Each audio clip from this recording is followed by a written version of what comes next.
কোনটা রেখে কোনটা বলি, কোনটা রেখে কোনটা বলি সেই পরিস্থিতি আমার হয়ে গেছে। এই জন্য আসলে আমি কথা না বলে একটা কবিতা আবৃত্তি করি, এটাই বেটার হবে।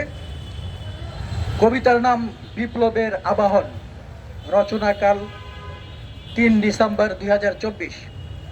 অন্তদহনে জ্বলে ফুরিয়ে কালির থলে, কত কাগজ কত কলম এমবি খরচ, মন পুরে ছারখার, কত পেজে কত ফুস দিয়েছি পাইনি তো প্রতিকার।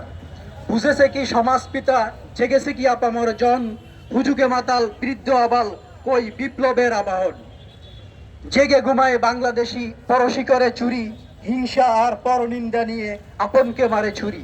মির্জাপুরের বঙ্গভূমে কত জগৎ শেঠের বাস, কে হিন্দু কে মুসলিম তাই নিয়ে উপহাস।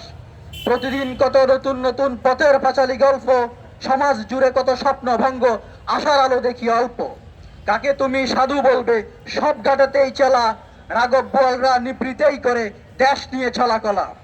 রায় রায় দুর্লভ উর্মিচাঁদের বংশবদরা ঘুরছে, চিহ্ন এ নামে প্রেতাত্মারা বাংলাদেশে উড়ছে। দেশপ্রেমিক সিরাজেরা অতি কোমল কাঁচা, সবাইকে ভাই মিনতি করি দেশটাকে আগে বাঁচা। ধন্যবাদ।